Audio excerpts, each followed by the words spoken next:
¿Qué tal, amigos? Bienvenidos una vez más a este su canal, Siguiendo al Maestro. Hoy es jueves 26 de septiembre del año 2024. ¿Y qué tal, amigos? ¿Cómo les va en este apocalipsis? Espero les vaya bien.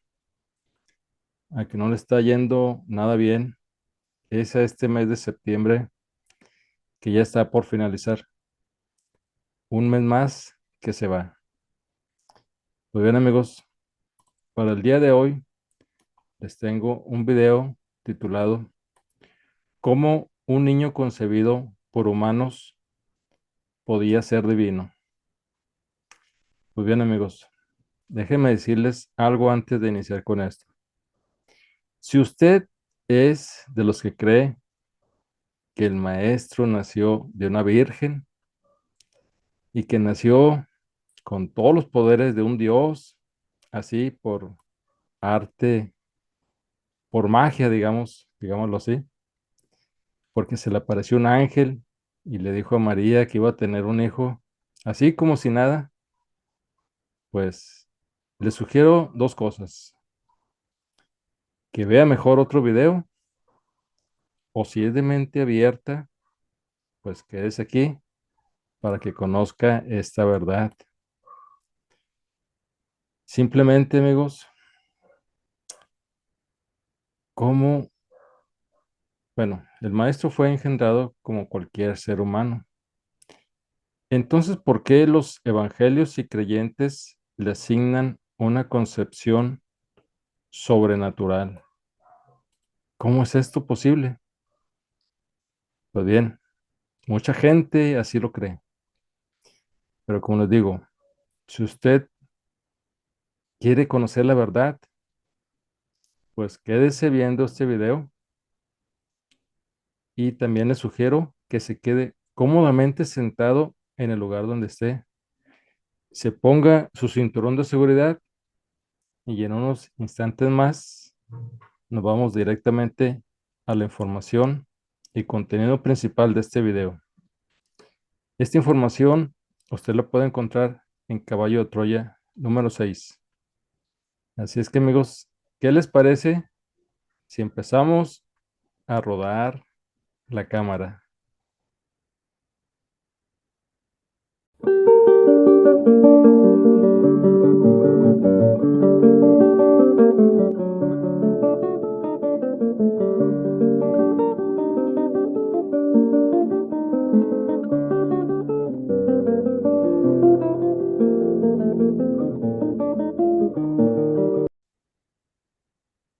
¿Cómo un niño concebido por humanos podía ser divino?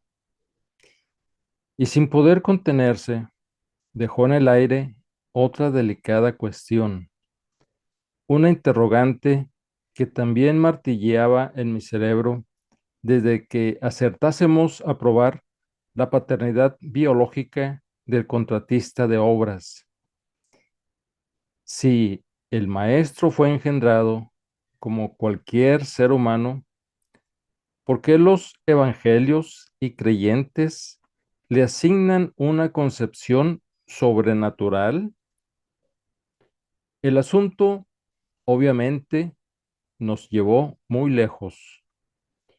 Ya lo toqué en su momento, pero en honor a mi desaparecido hermano y a lo que pudo ser la verdad, volveré sobre él, trazando las líneas maestras de aquella interesante conversación. Eliseo decía bien: dos de los evangelistas, Mateo y Lucas, aseguran que María concibió a Jesús por obra y gracia del Espíritu Santo. Nosotros sabíamos que no fue así, pero ¿de dónde partió semejante noticia? Tomamos el primer texto y lo desguazamos analizándolo con frialdad. ¿Cómo supo Mateo Leví de aquella información? Primera posibilidad, se lo comunicó la propia señora. Sinceramente, lo dudé. Ella, por supuesto, creía firmemente en la concepción no humana de su hijo. Así lo manifestó muchas veces. Nunca lo entendí, pero, insisto, lo respeté. Y digo que dudé porque, de haber contado a Mateo cuanto aconteció en aquellos meses previos al alumbramiento, la señora nunca hubiera inventado lo que asegura el escritor sagrado. Podía estar equivocada en sus apreciaciones, pero jamás mentía. Me explico. El evangelista afirma que María se encontró encinta antes de empezar a estar juntos, es decir, antes de estar casados legalmente. Esto nunca lo hubiera dicho la señora. Como ya informé en su momento, cuando la mujer se quedó embarazada de Jesús, hacía 8 meses que había contraído matrimonio con José. Más claro, tanto el anuncio del ángel como la concepción tuvieron lugar después de las bodas. Estas se celebraron en marzo del año -8 y la visita de Gabriel y el inmediato embarazo se registraron en noviembre de ese mismo año. Lo escrito por Mateo, por tanto, es erróneo. No fue durante los esponsales o noviazgo cuando María quedó encinta, sino mucho después. Si esto es así, la siguiente afirmación, José resolvió repudiarla en secreto, tampoco se sostiene. Imagino la cara de la señora si alguien se hubiera atrevido a plantearle semejante despropósito. En cuanto al célebre sueño del perplejo José, el evangelista no dice toda la verdad. Si la información procedía de la señora, el escritor sagrado volvió a manipularla. María sabía lo que ocurrió. Sabía que la auténtica preocupación de su esposo era otra. Lo que realmente obsesionaba al entonces carpintero era lo mismo, poco más o menos, que tenía confundido a quien esto escribe, a saber, cómo un niño concebido por humanos podía ser divino. El resto del mensaje proporcionado en el sueño tampoco se ajusta a los hechos. La señora, insisto, nunca faltó a la verdad. ¿Cómo entender entonces la categórica afirmación de que su marido era de la casa de David? Era ella la única descendiente del famoso rey. ¿Pecados? ¿Vino Jesús al mundo para salvar a su pueblo de los pecados? Esto, evidentemente, no fue cosa de la señora. Ella supo de las palabras del resucitado en todas las apariciones. En ninguna se refirió jamás a salvar a su pueblo de sus pecados. Alguien, efectivamente, volvió a meter la mano. En suma, en mi humilde opinión, lo escrito por Mateo no procedía de la madre del maestro. Segunda posibilidad. Recibió la información de la familia de Jesús, de sus compañeros, los apóstoles o de otros seguidores. Nadie está capacitado para negarlo. Obviamente, entra dentro de lo posible. Sin embargo, si así fue, detecto algo que no encaja con Mateo. El evangelista era Galileo, conocía las tradiciones y leyes judías. ¿Qué quiero decir? Muy simple. Mateo Leví difícilmente habría afirmado que María se quedó encinta antes de contraer matrimonio. De ser así, Jesús de Nazaret, como ya expliqué en páginas anteriores, hubiera sido calificado como mámser, bastardo. Nada de esto ocurrió. Si lo narrado en el texto, supuestamente sagrado, fuera cierto, la vergüenza y la marginación habrían caído como una losa sobre la señora, sobre su familia y naturalmente sobre el maestro. Y sus actos y palabras no habrían tenido el menor eco social. Sus enemigos no le hubieran perdonado. No, Mateo no era un irresponsable. No creo que esas afirmaciones sobre la virginidad nacieran de su pluma. Tercera posibilidad. Una vez más, alguien metió la mano en el primitivo texto de Mateo. Poco importa quién.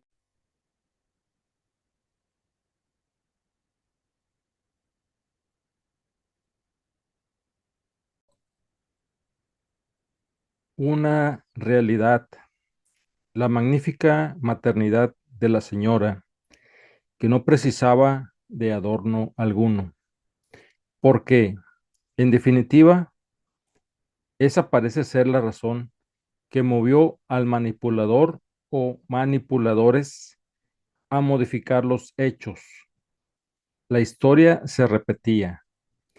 El Hijo del Hombre, su figura, en suma, debía ser vendido con todos los honores.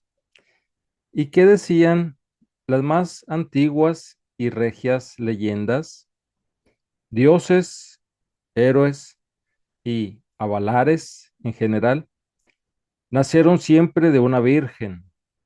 En Alejandría, por ejemplo, mucho antes de Jesús de Nazaret, el pueblo celebraba el 6 de enero el alumbramiento del dios Fon, un ser nacido de la Virgen Core.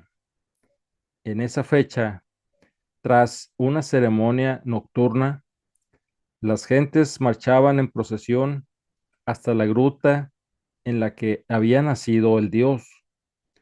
Lo tomaban en sus brazos, lo paseaban y finalmente lo devolvían a la cueva en la última vigilia, la del canto del gallo. Al abandonar el santuario, el grito era unánime. La Virgen ha dado a luz, aumenta la luz. Y otro tanto sucedía en el vecino reino de la Nabatea, al sureste de Israel. Allí, en los templos de Petra, otra Virgen, Chabou, alumbraba al no menos célebre dios Dusares. Esta festividad pagana serviría después a los árabes cristianos para fijar la fecha del nacimiento de Jesús en el mencionado 6 de enero. Fueron estos u otros mitos los que condicionaron la verdad, reduciéndola a lo que hoy leen los creyentes. Personalmente, así lo creo. Basta echar una ojeada a la historia para comprobar que las iglesias no tuvieron el menor reparo en hacer suyos algunos de estos mitos. Ejemplo, la natividad. Cualquier investigador medianamente avisado sabe que ese 25 de diciembre no fue el día del nacimiento de Jesús, sino la usurpación de una vieja celebración, igualmente pagana. Desde la más remota antigüedad, sirios y egipcios festejaban en dicha fecha lo que denominaban la victoria del sol, es decir, el lógico alargamiento de los días, y la Iglesia Católica, ni corta ni perezosa, probablemente hacia el siglo IV, se adueñó de la festividad, heredada entonces por los romanos, convirtiéndola por real decreto en la Navidad. También el segundo texto evangélico, el de Lucas, fue escrutado con minuciosidad. El resultado, cómo no, nos decepcionó. Para empezar, el médico de Antioquía no conoció personalmente a la señora. La información, en consecuencia, no fue de primera mano. Lucas pudo convertirse al cristianismo e iniciar el seguimiento de su maestro, Pablo de Tarso, hacia el año 47 aproximadamente. María, por su parte, al morir Jesús, contaba alrededor de 50 años de edad. En el 47, por tanto, de haber estado viva, rondaría casi los 70, es decir, difícilmente pudo coincidir con Lucas. Todas las noticias apuntan a que falleció 1 o 2 años después de la crucifixión, en el año 30. Partíamos, pues, de un hecho casi seguro. El evangelista recibió los datos de segundas o terceras personas. ¿Cuándo empezó a escribir? Todos los indicios señalan una época, tras la muerte de Pablo, en el año 67. Esto nos situaba, como mínimo, a 40 de la desaparición del maestro. 40 años. Era fácil reconocer la verdad después de tanto tiempo. Evidentemente, la tarea no era sencilla, y mucho menos si, como sospechamos, ya circulaban las torcidas interpretaciones sobre la supuesta virginidad de la señora. Quizá Lucas no tergiversó deliberadamente los hechos, quizá se limitó a escuchar y copiar lo que era de dominio público entre los primeros cristianos, aunque también cabe la posibilidad ya apuntada con el texto de Mateo, que alguien mucho después cambiara ese pasaje, porque así convenía. Sea como fuere, lo cierto es que el aludido capítulo es otro cúmulo de errores y falsedades. Ni Nazaret era una ciudad, ni María una virgen, ni se hallaba desposada, ni José era de la casa de David, ni el ángel mencionó jamás que Dios le daría el trono de dicho rey, ni la señora pronunció las palabras que cita Lucas. ¿Cómo será esto? Puesto que no conozco varón, ni Gabriel se refirió a la sombra del Altísimo, ni aquel era el sexto mes del embarazo de Isabel, ni María. En fin, se proclamó jamás como la esclava del Señor.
Hasta la próxima.